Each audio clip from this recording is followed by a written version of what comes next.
As the Chernobyl nuclear plant was built fairly remote from civilization, a small town about 4 kilometers away from the plant was built to house workers and their families, Pripyat. The town of about 50,000 residents was a vibrant, new, and exciting place to live, but this all changed in the early hours on April 26, 1986.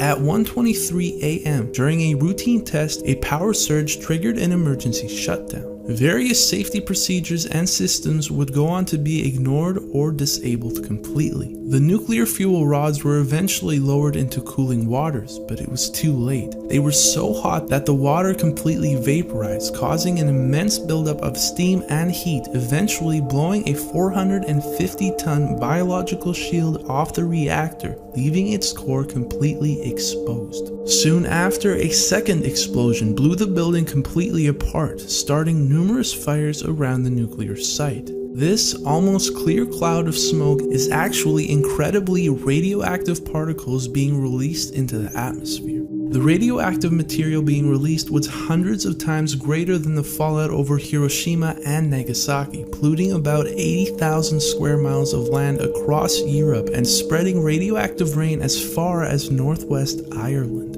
Despite how severe the incident was, no information was given to residents in Pripyat as a means of preventing panic.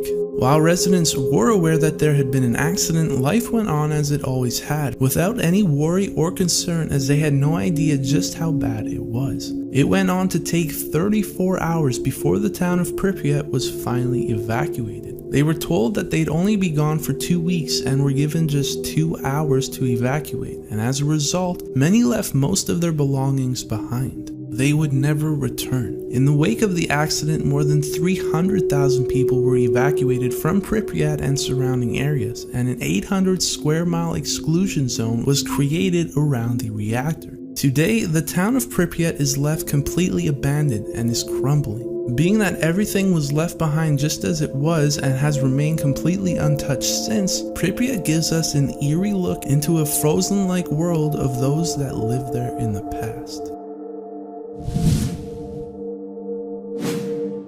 The Chernobyl disaster had an undeniable impact on the nature of surrounding areas. The blood forest, for instance, shows the result of thousands of trees that were exposed to radiation levels that were so high that they died, turning their leaves red, thus explaining the blood forest's name. Much of the original forestation was killed, but since the disaster, nature has taken back its territory in many ways and can be seen in the many eerie photos that you may have already seen. Despite the stories about nature thriving in the Chernobyl area, Professor Masseau shows the other side. The first discovery that he and a fellow professor made was that birds located in the fallout zone of Chernobyl were suffering increased levels of genetic mutations. After examining 20,000 barn swallows, they found abnormal numbers of deformed beaks, malformed tails, irregularly shaped eyes, and tumors. Some birds were also found to have red plumage where it should have been blue. We found that the abundance of many species of birds are depressed in these areas of high contamination, leading to an overall decrease in the biodiversity on the order of 50% fewer species in hot areas than there should be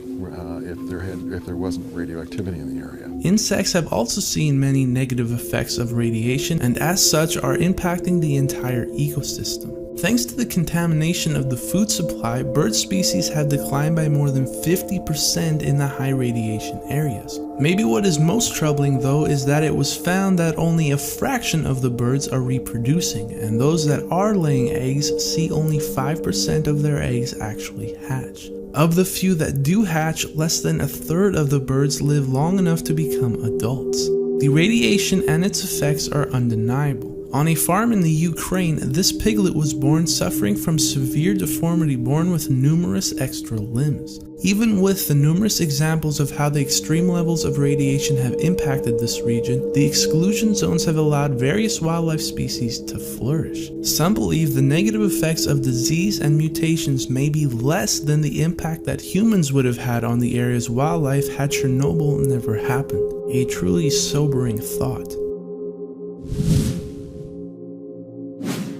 The explosion of Unit 4 left numerous large and highly radioactive graphite chunks thrown onto the roof of Unit 3 and nearby buildings. The mess very clearly needed to be removed. However, the levels of radiation were far too high for humans to do the work. While tractors were able to be used to clean much of the ground debris, the large graphite chunks of debris on top of buildings remained. As a solution, some of the world's most advanced technological robots from Germany, Japan, and Russia's space program were sent to aid in the cleanup. Incredibly though, even some of the most advanced robots in the world for the time were unable to operate in the extreme radioactive conditions. Numerous robots were completely destroyed. For the highest part of the buildings, this left only one option: people. People were to go into an environment so harsh that even robots had died. The levels of radiation were so extreme that the human body could only withstand as little as 40 to 60 seconds of exposure before threatening their lives. Yet, these men did it without question. Knowing that they had just a minute, they ran across the roofs, pushing these heavy chunks of graphite over the edge as fast as possible before running back inside. According to a Soviet official at the time, only about 10% of the cleanup on the roof was done by machines. Instead, 5,000 incredibly brave men, known as the biorobots, did the rest. Immediately after, construction began to cover the core with the sarcophagus, where workers again were exposed to very high levels of radiation. By this time, many of the firemen and workers that had worked on cleaning up the mess were now having their exposure to radiation catch up with them. As a result, they suffered. Nausea, swelling, immense pain, and a slow, agonizing death was what these brave men were left with in their final days. Many who died are now buried in welded zinc coffins to prevent radioactive remains from contaminating the ground.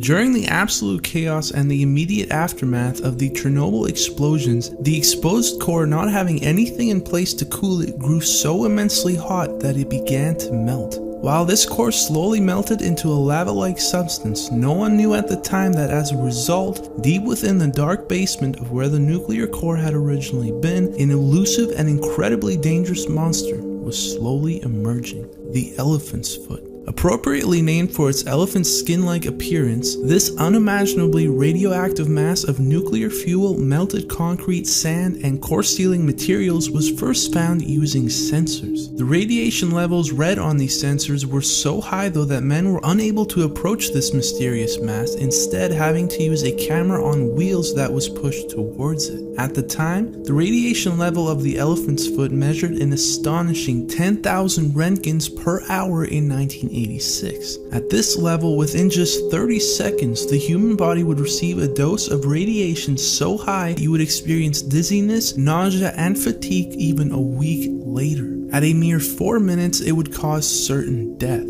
Incredibly though, the elephant's foot still emits heat and intense levels of radiation even today. Though levels have weakened in 1996, a full 10 years after the meltdown, the elephant's foot was found to still be radiating at a high 1,000 Roentgens per hour. Even at this level, just a mere 8 minutes of exposure near the mass would cause radiation illness, and an hour of exposure would prove to be fatal to the human body. The elephant's foot is still burning its way down and will remain in its dark basement for centuries to come. Truly a symbolic testament to the catastrophic aftermath of the Chernobyl disaster. Below what can be seen of the destroyed Unit 4 reactor that blew lied a now flooded basement of water that had been used as coolant for the power plant. This posed a disastrous impending threat. While the initial fires from the explosion were quickly extinguished, they left a continuous smoldering flow of nuclear fuel burning slowly towards this pool of water. If this molten flow of metal should reach the water-filled basement, a second steam explosion would have been triggered, blowing the entire power station apart. In other words, the remaining 3 reactors would have exploded as well, causing an explosion 10 times more powerful than Hiroshima. Essentially, half of Europe could have been wiped out, leaving it uninhabitable for up to 500,000 years.